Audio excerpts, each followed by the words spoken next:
Wow, have we got a show for you? You're going to meet Chris Cooney. He has spent the last 8 years of his life making 844, the vegan zombie movie. He's the writer, he's the director, he's the star of this extraordinary film that sends your head spinning with, oh my God, so many wild twists and turns. Prepare to scream. Cooney plays a student trying to figure out why the people around him are turning into zombies. Could it have anything to do with all the cheeseburgers and milkshakes they're consuming? You're going to have to watch to find out. Cooney funded this venture, a feature film, through a Kickstarter, and he made the entire film production entirely vegan. No animal products served or used. Along with Cooney, the cast includes famed Dr. Michael Greger in a mesmerizing cameo, along with, well, me, playing, of course, a reporter. So make sure to stay tuned for the premiere date of this one-of-a-kind film that will have you squirming in your seat. We have eyes on the ground at Amherst General reporting live. Let's see what's unfolding. Pat, what can you tell us? Hey, how do you think they actually get the milk out of a note? Maybe we can get together sometime and cook up some vegan cheeseburgers or something? Yo, bro, I left my wallet in your truck. What the? Hey, we need backup! People are complaining of dizziness and stomach pains. People are, oh my God, what are you doing? Get down! Well, hell up!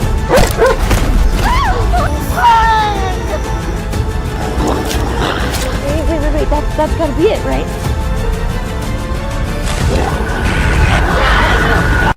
Okay, wait, what do you mean?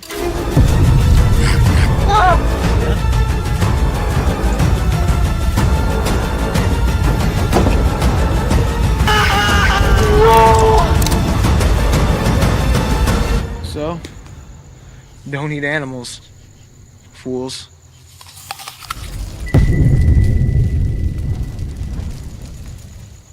Hopefully those things don't want to eat us too. And we are so honored to have Chris Cooney, the writer, the director, the star of this incredible film. Oh my gosh. It is just a 5-star thriller. And I want to say, Chris, congratulations. I know you spent, 8 years working on this? What does it feel like to have it done? Thank you so much. Yeah, I mean, we did the Kickstarter 6.5 years ago, but I originally wrote this in 2009. So 16 years it's been, in the works. It feels incredible to finally have the movie done and looking at what's next. Well, how did you do this? Because looking at this, and of course, like everybody else in LA, I have that screenplay that I pull out when the police pull me over. They say in Hollywood, you've got to show a screenplay to the police when they pull you over. It's kind of a joke. Everybody's got a screenplay. But the truth is, this is a good screenplay. I watched this because, I've been involved since you first did the Kickstarter, and that was something like 8 years ago. And I honestly had no expectations. And then when I saw the finished product, I was like, oh my God, this is brilliant. How did you put it together? How did you write it, then star in it, and then direct it? Break it down for us. Well, I originally, so it's kind of a long story, but I'll try to summarize it a little bit. Back in 2009, I had a full-time job that I just didn't like. And I remember driving the back roads of upstate New York where I'm from. And I started saying, I can't do this the rest of my life. I don't want to retire at 65 and say, this is all I did. I want to be passionate about something. So I started, brainstorming things that I really loved. What do I really love? I've always loved filmmaking. I've been around film since, my dad had Super 8mm cameras since before I was born. So I grew up with him taking little home movies, and I was pretty intrigued by that. So I love that, but I especially love the horror genre. So like, monsters, scary things, like I've always been intrigued by that. And it was a no-brainer because at that point, I had already been vegan for the majority of my life at that point. So I'm like, well, how can I take those three elements and kind of like combine them into something that I could get up every day and be passionate about something? And I started brainstorming like vegan vampires, vampires are my favorite. So like, no, I don't know. Vegan werewolves. Yeah, that might be too.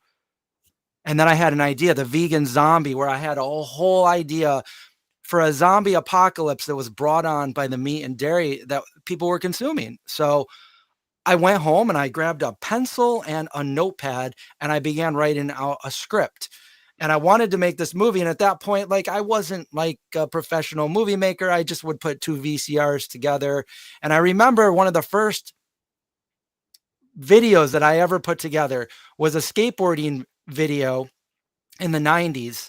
And I put a song to it that I really liked at the time, not even knowing that this musician would align with me later down the road as a fellow vegan, which I would later on meet. And that was the song Go by Moby, who is a vegan advocate. And I later got to tell him that when I met him. But so I decided at the time there was nothing like it on YouTube. There was no vegan YouTube shows or anything like that. I just wanted to start making videos so I could get better at editing with like a home suite. I use the Adobe Creative Cloud, and I wanted to start making little zombie skits. But, if I didn't even know if anybody would even watch us. So I figured, why don't I also share some of my vegan recipes? Because up until that point, my friends and I would get together like every Thanksgiving or Christmas, New Year's, and we would bring all of our vegan, we would make a vegan potluck and bring something there. So I decided, why don't, John's got some great vegan stuffed shells and I make a crescent roll, broccoli cheddar roll vegan. So why don't we just start sharing some of these recipes while we do like zombie stuff, so I get better at making, editing and doing special effects and stuff like that. Well, to our surprise, it started getting a lot of views and we got a lot of subscribers. And before we knew it, we had thousands and thousands of subscribers. And then they were asking us to do a cookbook. And we're like, wow, we've never made a cookbook. So we're like, all right, we'll do a Kickstarter. And if we can raise this much money, we'll do a cookbook. And I did not think for a second that we would raise this much money because it was kind of a lot of money. How much did you raise? Well, we got a hold of another a vegan cookbook author from Germany. His name's Justin Moore, and he does the whole series called The Lotus and the Artichoke. And they're really good books. He travels the world, finds different recipes, and then he veganizes everything. All right, I have to jump in because I sure. want to get back to the movie, which is what everybody's talking about. So right. Well, this does tie in. This is about to tie in. Yeah. Go for it. Okay. So anyway, we ended up doing this Kickstarter. We ended up raising 3 times what we were looking for. I think we ended up with like a little over $43,000. We made a better cookbook than we were going to do. We toured Germany. We got 2014 Cookbook of the Year, and we had a successful Kickstarter. So with that success and the channel growing, a few years later, I said, okay, now it's time to do a Kickstarter for the actual movie, and let's make a real movie. So we put up a Kickstarter. We were looking for more money than 85,000, but I didn't think we would get 85,000 more than that. So we had to put like an achievable goal. So 85,000 for the movie. By the end of it, we made it by the skin of our teeth, and we were now on set to make this movie happen. And then a few things fell through, year after year went, and then the whole pandemic happened. But then in 2022, I met with a team local. We weren't sure if we were going to film it in LA or here in the Syracuse area, which was really what I wanted to do because I got a lot of inspiration for writing this on real events that happened when I grew up here in upstate New York. So we ended up filming it here. And production began in August. Actually, Dr. Greger was on the second day of shooting. That was August 28th. And we shot this at the actual high school that I graduated from many years ago. So wait, that's how it happened. August of what year? 2022. Okay. So, wow. So 8 years ago, approximately, you started this Kickstarter, you get the money. 2022, you shoot the film. And now, are you editing it as well? You're the Yeah, star, you're the director, you're probably the producer. I, Uh, I, did you I did you edit this too?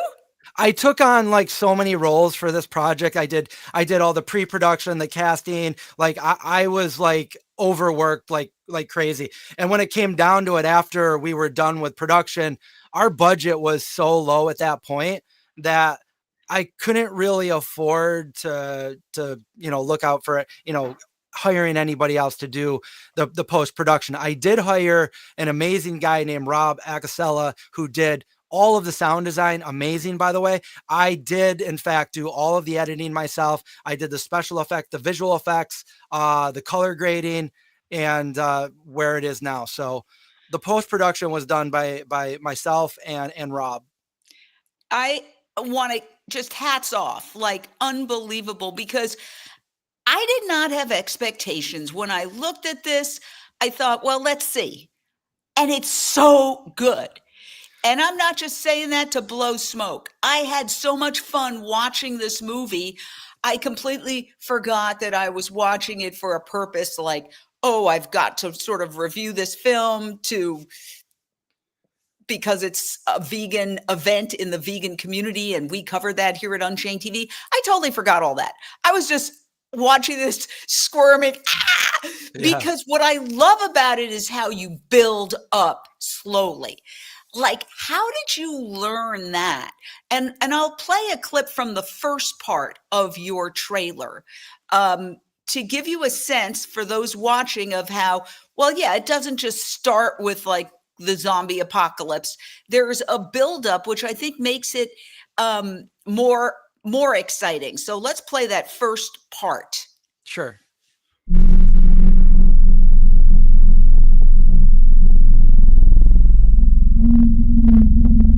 Good morning. It's a beautiful day here in Amherst.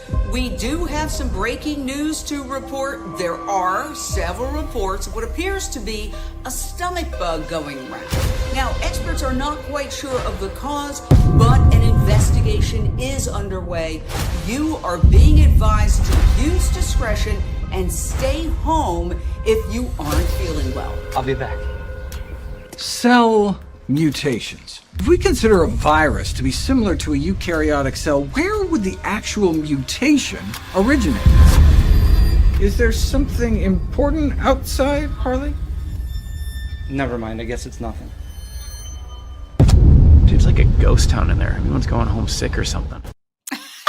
Now, you're looking outside while Dr. Greger's talking, and there's a zombie walking down, and you're kind of obviously distracted by that. He says, is there a reason why you're looking out the window? And you say nothing. Yep. I mean, this was really, really well written. How did you figure all that out? Well, I mean, I wrote it and rewrote it over the last 16 years, probably, no joke, probably about 50 different times. I love movies and my inspiration, I wanted to make a zombie apocalypse movie that was as plausible as in reality as I could make it. And I couldn't think anything more real than I don't want to give too much away, but by the meat and the dairy that the people were eating. And some of my favorite movies, this isn't your normal horror movie. It is a horror movie by every means, but some of the movies that gave me inspiration were movies that, somewhere in the movie, usually at the end, there's this emotional tug at your heart. And movies like that, for me, I wanted to make a movie that I would like. And I just figured if I liked it, maybe other people would like it too. So if there's a movie that I would watch and it did that to me, if there was a movie that just was happy and cool and funny, I'd be like, yeah, that was a good movie. And then I'd forget about it. But if there was a movie that really pulled at my emotions at the end, I will think about it the next morning, the next week. And basically what I'm trying to say is my favorite movie of all time, I saw in the movie theaters when I was 6 years old, and that was E.T. And that did that to me at the end of the movie. And I wanted to take the elements of that and kind of combine it into this movie right here, along with some horror. So I wanted the right character arcs, everything had to be perfect. And I made so many mistakes. If you read the first script, it had all the elements there, but it wasn't what it is now. And over the next how many years rewriting it, I was rewriting it all the way until we were actually like on set, like, oh, maybe we need to do this, so yeah, it was just a lot of rewriting and getting my producers to go over it with me and taking every little scene like a fine tooth comb. And that went all the way into post-production. When I edited the scenes, I'd be like, how does this look? We would look at it. I'm like, and that's why it looks as good as I think it does. And to go to your point, when you said you didn't really have expectations for it, I see a lot of the comments and a lot of other people are the same way. And what I would say about that is, I agree. I feel like it's the movie that nobody's looking for, but once they see it, it's like the diamond in the rough. It's like, you got to see it. I've been trying as hard as I can to promote this, and I just feel like it's like falling on deaf ears. There's a certain amount of people that do want to watch it, but other people are just like, what is this? And until you actually watch it, you don't really know. All right. I'd like to say that I was one of the small backers of it because Yes, I you were. interviewed you. And then there was a way where if you gave a certain amount, you could be in the film. So I am in the film as a reporter, and I'm delighted to be in it. Now, Mary Zaint, I hope I'm pronouncing your name right, says she's happy to have been one of the Kickstart backers for this back in 2018 and really look forward to seeing it. Lindsay Baker says, can't wait for the premiere of this one. And Tom Vincel says, please bring this to Chicago, which brings me to the next point. We would love to help you arrange a screening here in Los Angeles. And I think that would be a lot of fun. We could do it under the Unchained TV umbrella and have you speak and get a nice crowd together. But what about that touring? What are your plans?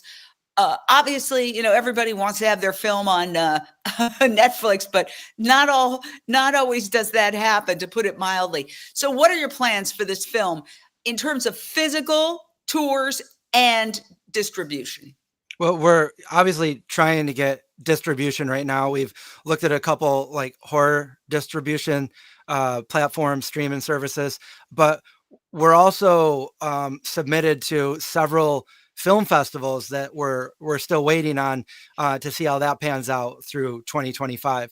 I've been saying this. I hope, like, I've done everything with the movie making business all the way up until where I am right now. I've never done this before, so I don't really know the process here. But what I would like to be able to do, as I was talking to you off camera, is I would like to be able to go to some local movie theaters. I'd like to have the right to be able to, like, just me go to a local movie theater and do like a premiere, a fundraiser for different animal sanctuaries, and split some of those proceeds from like an event like that with different animal sanctuaries. I actually had somebody reach out to me from one last month. So that sounds like a great idea. That way we're helping the animals indirectly through the movie, the message of the movie, and directly through, making fundraising for these different sanctuaries. Now, I know originally when I said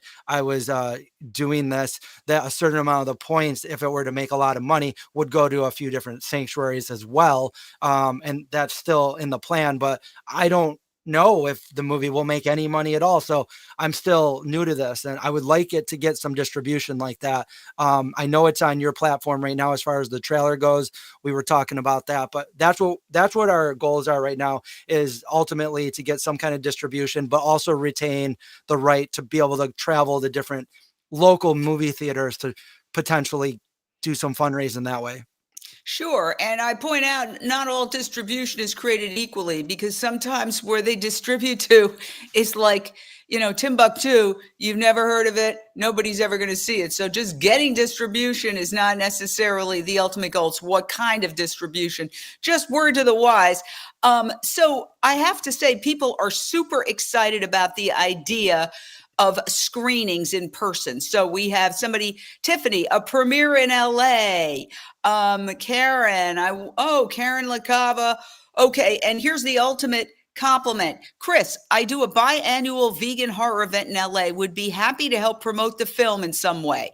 So definitely check that out. We've got everybody is very, very positive about Yeah, your Mary, that would be approach. awesome. Yeah, using your film to help animals in sanctuaries.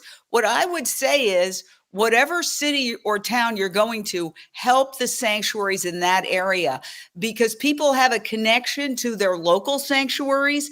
They don't necessarily have the same connection to sanctuaries that are across the country.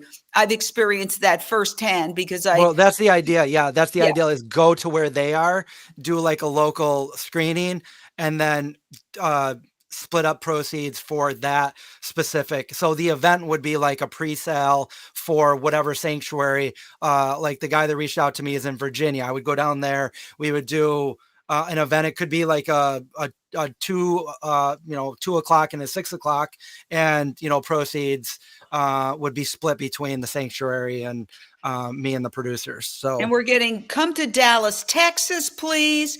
And Karen LaCava is saying she can help. She's a very well-known vegan caterer. She could do the catering, I'm sure. yeah, we could Don't have want some to great speak for her. events. But yeah, I think there's a lot of excitement about going to different places around the country. And now I want to get back to the filmmaking process, because I can't imagine how hard it must be. Forget you wrote it and you edited it and you star in it, but directing while you star, that is something that has always perplexed me. How are you essentially behind the camera or directing the cinematographer while you're in front of the camera? How did you pull that off? Well, directing the scenes, having it done the way I wanted to. The director of photography was doing he was watching what was going on. So he was directing some of the different scenes of where people should be, what should be going on, how everything looked when I wasn't able to do that. We didn't have like an external monitor for me to check everything. And because of limited time and funds, we couldn't rewind and watch every little scene. So I had to basically put a lot of trust in the cinematographer that he got the right shots, stuff like that. But yeah, at all times I knew what was going on. I knew how I wanted things done. If we didn't get something shot a certain way, I would we need to do this a couple more times, because we didn't really have a budget to go back and do reshoots like other movies do. So, well, it's very professionally shot. The zooms, the drone shots. And we have to talk about Dr. Michael Greger. I'm a huge fan. He's a very serious guy. He's written many, many New York Times bestsellers. How did you get him involved? I reached out and I talked to his secretary, and they didn't even really ask. They were just like, yeah, we'll be up there and we'll do it, because they said yes way back when we were going to shoot it, when we first did the Kickstarter. And then plans changed. So years later, I'm like, are you still interested? And sure enough, he came up for the day and he was great. Yeah, we had a good time. He's a trip. I love him. And I will say that he's the most generous person. Unchained TV has asked him for many, many videos, which he supplied without even a blink. And I love that spirit, because we're all in it for the same reasons, to save animals and the planet. Now, this was an entirely vegan production. So at the very beginning, we see people eating hamburgers. Were those vegan hamburgers? In other words, they were supposed to be meat hamburgers in the script, but tell us about that. Yeah, we wanted everything. We wanted everything to look as authentic as possible, but in reality, everything was vegan. So those were either Impossible or Beyond burgers that we got, and literally everything down. So there's a scene where there's a little kid with a baseball, and I went to several different stores so I could find a synthetic baseball, not a leather one. Everything was as vegan as we could get. All the catering, all the in movie food, and the actual catering were all vegan. When I hired everybody, I mean, this is kind of not been done before. It's not really a normal thing. So every actor or crew member, I said, look, just so you know, before I hire you, like, I can't tell you what to eat or what not to eat, but this is a vegan production. So as long as you're cool with this being entirely vegan, if you don't want to eat our food, that you're more than welcome to go off screen, off set in your car, go off somewhere else to eat. Everybody was more than happy to do that. We catered everything vegan. We always had snacks on set that were vegan, and yeah, it was fun. And we did have a few people that were actually fellow vegans themselves, but not everybody in the film were vegan. So hopefully it changed other people's perspective that weren't vegan, making of, what I think would be the first non-documentary feature horror movie. So yeah. Wow. Now, so not all the actors were vegan. Interesting. Did some of them change? In other words, there's a lot of horror here. There's a lot of gore. Did it get through to these people who were immersed in the script? Unfortunately, no, I don't think so. It became a process just to make this movie. And they just did it, really not thinking anything of the vegan message. And, things got kind of, tough, and I had to just, shoot the days that I had to shoot and just get the job done. So originally I had big aspirations. Like, I wanted this to be like I wanted all the vegans to come together. But then when I started putting out the casting call and all that, I was surprised, but like, nobody was responding. I mean, this was worldwide. Like, obviously they'd have to get to Syracuse area, but there was really no vegans that were applying for any of this. So when it got down to the last days and stuff, I basically had to hire whoever I could, that could do the parts. Some of them were hired the day of certain small scenes. But yeah, some there is there's a character named Drew. You've already seen the movie. In real life, he is a vegan. And then there's a girl in the movie. Her name is Paige in the movie. She's also a vegan. And it was funny because when she answered the casting call, she said, "I just want to know if there's going to be anything on set I can eat because I am a vegan." And I was like, "Oh, wow. Like, everything is going to be vegan and everything you can eat." And she was like, "Oh, wow." And I'm like, so I got to meet a fellow vegan just coincidentally like that.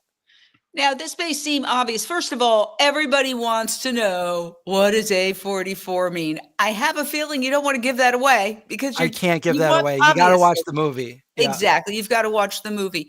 But in terms of the message, I really admire what you're doing because I look at hundreds and hundreds of videos. Our streaming network is right behind me. We have 2,000 videos, and that's all I do every day is look at videos about animal rights and veganism. And so, there's many powerful films, but a lot of them are lecturing, don't do this, don't eat meat. One of the things that I was talking with the head of Veganuary, the US head of Veganuary, is why they called it Try Vegan. And that psychologically takes the pressure off people and they don't feel ordered. They feel invited.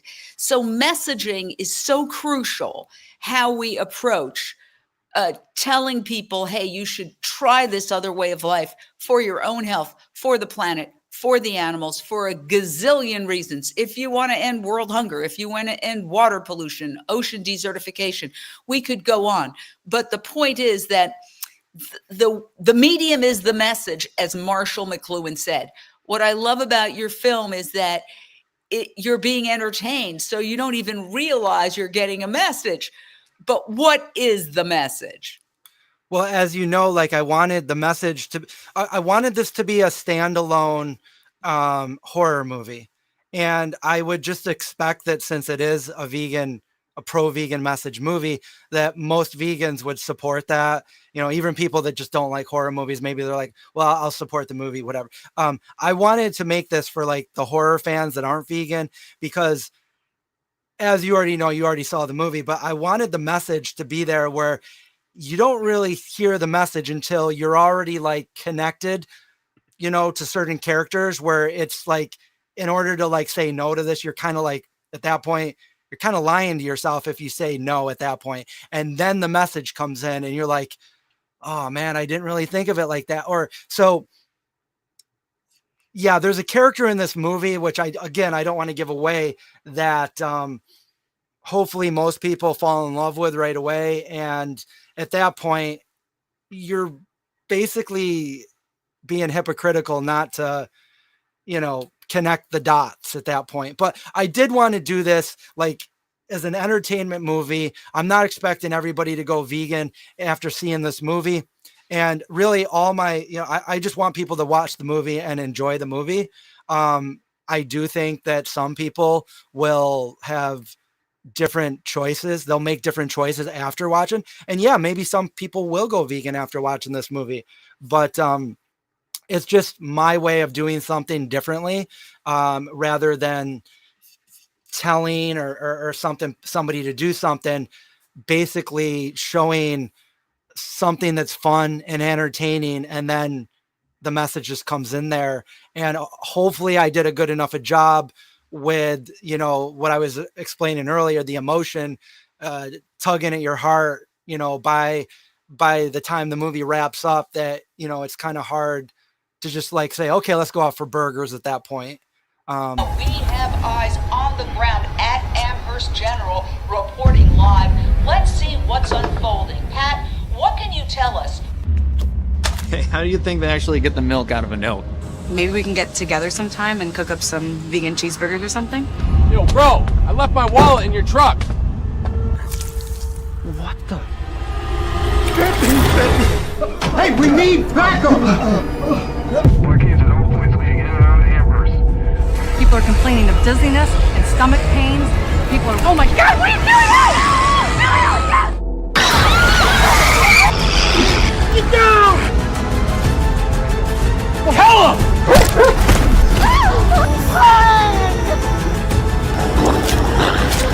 Wait. That's gotta be it, right?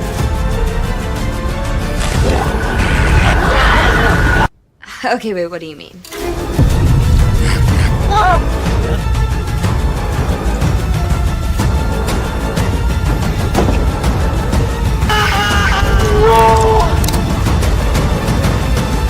So, don't eat animals, fools.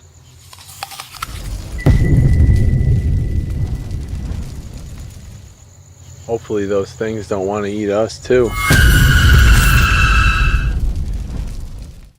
It's so good. People are saying, I'm dying to see this. I like that, Scarlett. This looks good. It is good. I have to say, I watched it and I had no expectations and it blew me away. It's fun. I'm not somebody who wants to see sadistic violence, people being tortured. So it doesn't go into that realm. It's not gross in that sense, but it is keeping you on the edge of your seat. Like you're like, ah! No, I can't describe it. You caught it. Whatever that it is that makes people squirm and makes a horror movie good, you caught it. And what would you say that it is? What is that thing? I mean, so many people love horror, but not everybody, but there's a lot of people that love horror. And just something I just wanted, like you said, like the story just progresses from the beginning, and I wanted it to slowly progress to a point where some movies, they get to the middle and it kind of dies down. I wanted this movie just to keep going to the climax of the movie, and then boom, it's like, wow. And I feel like, I mean, I've seen it a million times because I know I've edited it so many times, but I feel like by the time you get to the end, you don't even realize how long it actually was. But what is it? I don't know. It's just something from my childhood that I've always wanted to do. I put everything into this. I showed this to some movie making consultants of mine that I met over the years that live in the United Kingdom, and they're not vegan. And they didn't even really know what this movie was going to be about. They were helping me with technical difficulties. And when I finally showed it to them, they were like blown away. They said, Chris, what you have here is something very special. And you can tell that it's from the heart. And to me, that means everything, because I put everything into this movie. So you can tell that this is from the heart. It really is.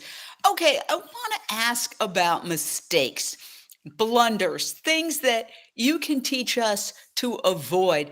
Like I said, I too have written a script with two colleagues. I could just tell you Jamie Logan, the actress activist, and Justina Adorno, who is a well known actress who has appeared in Grand Hotel and other major films. And so I'm sure we have some rewrites ahead of us. But first of all, you made an independent film for what? Under $100,000. That's extraordinary. Yes. You look at the budgets of some of these films, it's crazy, hundreds of millions of dollars. This was money well spent. What would your advice be to people like myself, Jamie, and Justina about pitfalls to avoid? Some of the worst mistakes were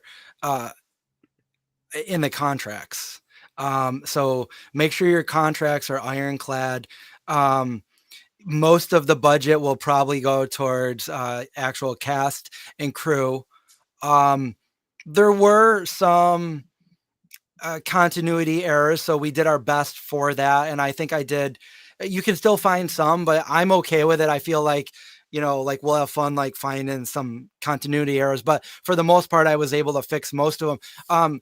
Make sure the cameras, like if I could go back, like there's some things that is out of my control, like with the camera that was used, hot pixels, dead pixels. That's going to be extremely difficult to fix.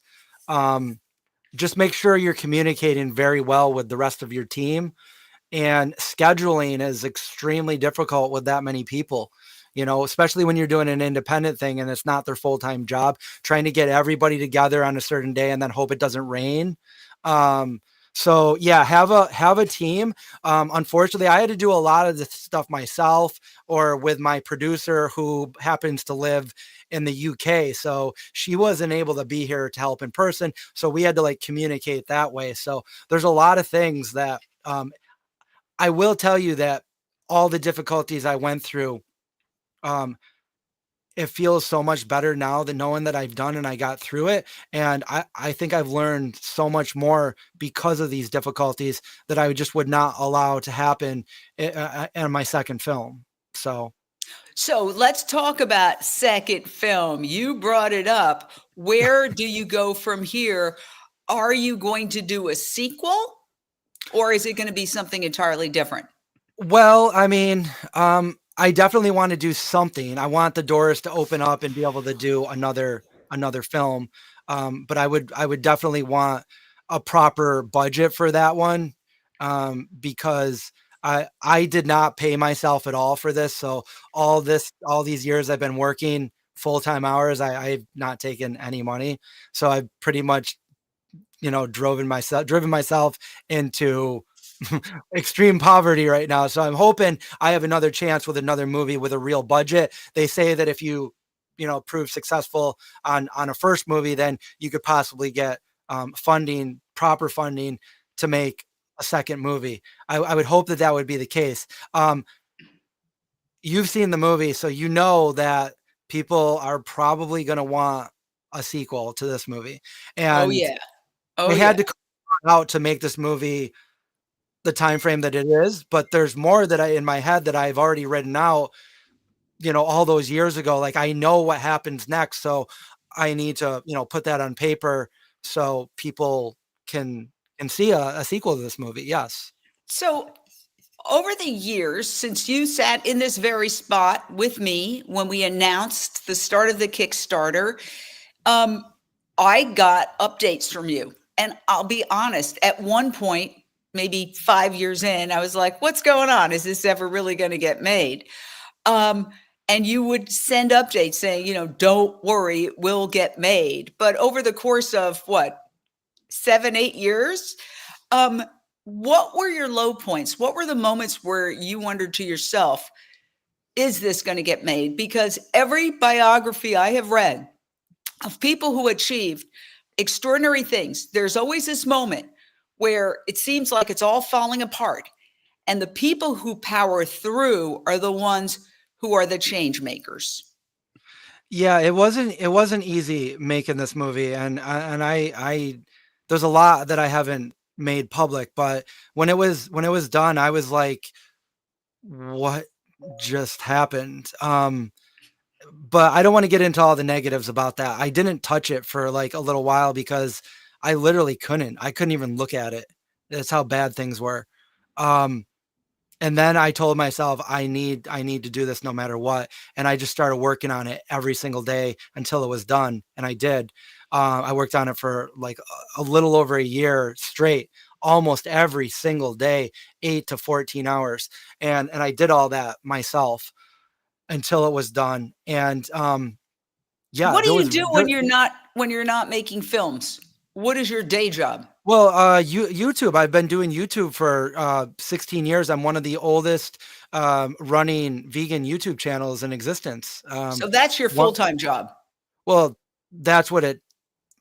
I did have a full time job that I quit, and I became a full time YouTuber. Since then, things have changed a little bit, so it's not as lucrative anymore. And I totally neglected it because I was working on the movie. So there was a long time where I wasn't posting any YouTube videos. But yeah, I know what you mean. Like people were asking me, like, you scammed us. Like, where's our money? Where's the movie? And I get where they're coming from, but the person that I've always been since I was a little kid, I've always been the person that if I say something, no matter what, I'm going to do it. And I did that. I would never let anyone down. I make sure that I fulfill all debts, and that's what I had to do here. I knew that I need to get this movie done because to me, there was no alternative. If I didn't do it, I would be wasting a huge opportunity to fill one of the biggest dreams I've ever had, which was to make a feature movie.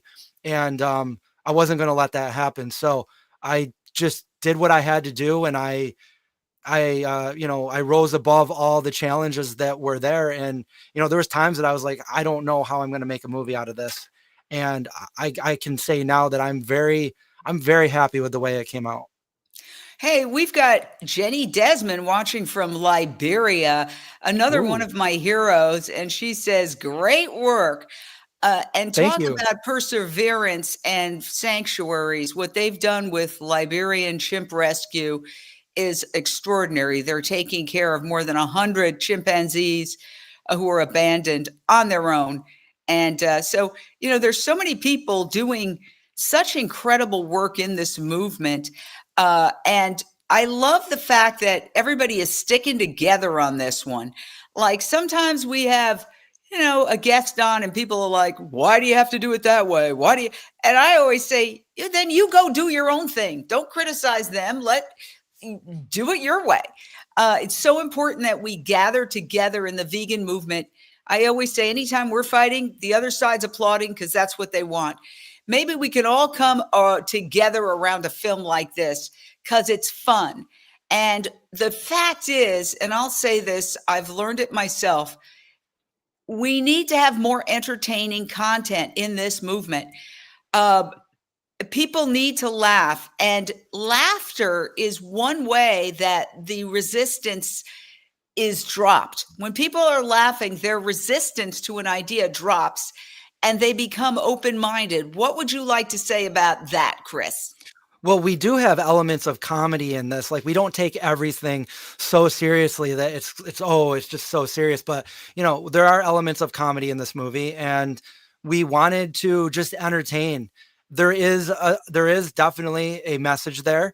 And like I said, some people might change their choices, and some people won't. And I wanted to put something out there. Like I love a lot of these vegan documentaries, like some of them, like I really love them, but I feel like, at least for me, like I watch them once and that's great. But I feel like a movie, like an entertaining movie like this, it's something that somebody can go back and watch, like maybe every few years around Halloween or something like that. Like I watch the same Christmas movies every year and the same horror movies around Halloween time, like every year or every other year. I'm hoping that this can be something like that, where somebody is like, A44 is my go-to fall movie or Halloween movie, and they can always go back to it and reshare it, because once it's out there, it's the world's movie, and it does have an entertaining yet vegan message there. So Now, let it's me like ask you a question. Okay, so I was one of those people who donated a little bit in the initial Kickstarter when you were sitting right next to me in this room, and we talked about it back in, I believe, 2018. And there were many, many other people. How many people total, and how much did you raise in your Kickstarter? We raised a little under 85,000. It was more like 80 after they took out like their fees and the taxes and stuff. And there's a little under 1,100 people came together for that. So that's a lot of people that already right off the bat want to see this movie. And you don't have to pay them back. They didn't donate. I certainly didn't donate thinking I was going to get anything back. I donated just to support the project. So that's good. You don't have to pay those people back. Right. They did. The way I see it is like you're not giving the money to me per se. You're giving it to a campaign, a project that I'm going to oversee and create. So yeah, they were all involved in making this movie. Some of them were you are one of them, and there's a few other people that are actually in the movie. So you can see them throughout the movie. And then everybody else, they get perks and stuff. So there's different, some people get the script and some people come to get to see the premiere, and, some of those rewards still have to be given, but they have to wait until the movie comes out. And the other thing is I'm currently, I just actually watched this on the big screen here in Syracuse, New York. My friend runs one of the movie theaters there, and we're just looking at it to see if everything's right. And then we're going to probably do a premiere here in Syracuse and somewhere around the end of March. But yeah, I want there to be a premiere here because this is my hometown, but also out with you in LA. And I also remember, before this was completely done, you were reading the script and you were like, oh no, I don't like how this is. And I'm like, oh no, she doesn't like it. So when I actually gave you the movie, I was like, oh my God, I really hope she likes this. I was super nervous. And you were just like, I'm like, oh, she probably doesn't like it. And then you text me like 2 minutes after I thought that, and you're like, oh my God, it's so good. I love it. And I'm like, oh no, I was so relieved. Oh, well, that means a lot to me. And I just want to say you did make some revisions, because I'll say I'm squeamish. And you had a few people throwing up in the beginning of the movie. And I was like, cut that out. Yeah. Because it'll turn off a section of the population that doesn't like to see that. And I'm a member of that sector of the population. So I'm glad that nobody wanted to do that with me. But the good thing was, it was my movie. I was the director. So I had the ultimate say, but they didn't agree with me on that. But I think it worked out. I think it worked out. So, especially because you have people eating food in the movie, it really worked out. Whatever you did, you worked your magic. It's a great movie. When there's a movie that's disjointed and just doesn't work, you kind of feel it. You have that feeling back in the old days, leaving a movie theater saying, why the hell did I waste 2 hours and $20 on this? This doesn't leave that. It takes. It's like, it has that beginning, middle, and end, the arcs. And that's one of the things that I do want to ask you is, you said you watched a lot of movies, but I've actually taken a screenwriting course where they talk about, the arcs, and there's got to be Act 1 has to have something happen at the end that triggers Act 2, and the arc of Act 2, and then the arc of Act 3. It's even called a formula. But you intrinsically just incorporated all that without really studying that craft? Well, okay. So the original story that I wrote was there as a skeleton, but it wasn't ready to be seen. And like I said, we would rewrite it every time. We would go over it, and I would go over it with my producers, and we'd be like, okay. And between the three of us, we really knew movies. I had other people working with me earlier on in the Kickstarter. They kind of fell off. And then we just kept rewriting until everything was basically perfect. So we couldn't figure anything else that could be better for that scene. And that's the way we did it. And yeah, I basically wrote this if I was writing a movie based on everything that I've ever seen that I liked. Some of my other inspiration were like Goonies and Stand By Me. So, not necessarily horror movies, but movies that I really loved. I just wanted to get that that goosebump factor. I wanted people to get goosebumps at certain parts. And I've already had like feedback where people did say that. People have said they have had goosebumps. People have said like, wow, that was really good. Some people have said they cried. Like, to me, that's like, if a movie can do that, then to me, that's a success. So what are But yeah. your tips on casting? Because you had a really good cast, and you said it was hard to cast up in Syracuse, New York, but I think casting is one of the most important aspects of filmmaking. The thing is, it's a collaborative process, and it's like a three-dimensional chess game. There's so many things that you have to get right. How did you nail the casting? Because it's I good. just set out for casting, and people sent me their auditions, and some of them were like amazing. I gotta take this person. Other people were like, I definitely might want this person, but I got to look at what else I have. And then when it came down to it, like, yeah, some people I had to just get on the fly. And then my character that I played, I was looking for somebody all the way until the day of the shooting. And I was like, if I can't find somebody, nobody really applied to that part. And I really looked for, like, I specifically sent emails to people to play that part, and nobody did. Like So your I was like, mom. That was your "No." mom just there. How did you find her? Well, my real mom is in this movie too, but then my actor mom. So she's a local actor here in Syracuse, and she applied for the part, and she reminded, like, I had in mind like a Dee Wallace kind of character, and I told her, and I think she played it perfectly. Um, She was good. there's And I also there like your sort of love interest, the girl who's got a crush on you and keeps wanting to go and have vegan cheeseburgers with you because you're pretty much the only vegan in the cast, in the script. Right, she is also a local actor There she is, here. right there. Yep. There she is. And she does a lot of things with American High, which is a local Syracuse base. They did a lot of movies. Well, they've done stuff with Pete Davidson and some other things. So she works with them, and I see a lot of reels that she does lately. So yeah, that's cool that we have her. And Nick, the guy that plays Nick, he released his own movie, a horror movie, just this past September, and it did really well over on Screenbox. It actually moved into first place above Terrifier 2 for a week or two. So he's actually in the movie. He did the same thing. He directed, acted, and wrote his movie, and that's called Creeping Death. So, yeah. I think this is just my idea. What do I know? Because we are almost out of time, but before I forget, what about if you start raising money for your next film while you're doing the premieres around the country? Because people will be inspired. Certainly you want to give a percentage to charity, but it could be a good way to start your fundraising for the next film, because I can't wait to see a sequel.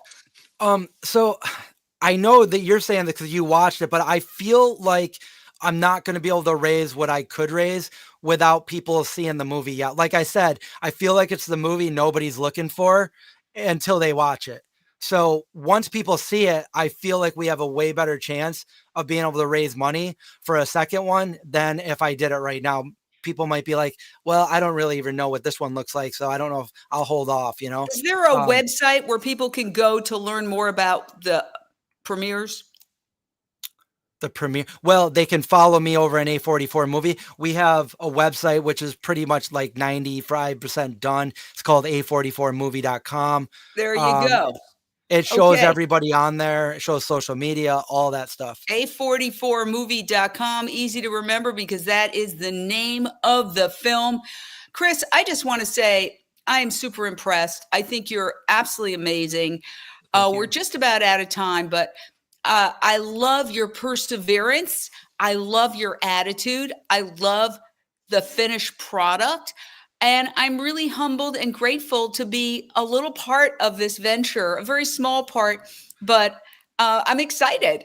I'm And glad you are. You played a great part, and I think I have it looking even better than when you saw it because I fixed a couple things, so it looks well, really good. We at Unchained TV want to help you with your premiere in LA. Let's plan it maybe for April. Sounds like a plan. And everybody go to a44movie.com and get involved. And of course, we always tell everybody, please download Unchained TV. We are the world's only vegan streaming television network, vegan animal rights streaming TV network. So it's a vegan Netflix. Okay, that's the craziest thing I've ever heard. I love Unchained TV. Unchained TV. Your life will change. It's just that easy. Unchained TV has all sorts of content for everybody. Unchained TV changed my life. Unchained TV is crushing it. I love Unchained TV. Unchained TV is my go-to. Unchained TV. Who knew? Unchained, baby, yay!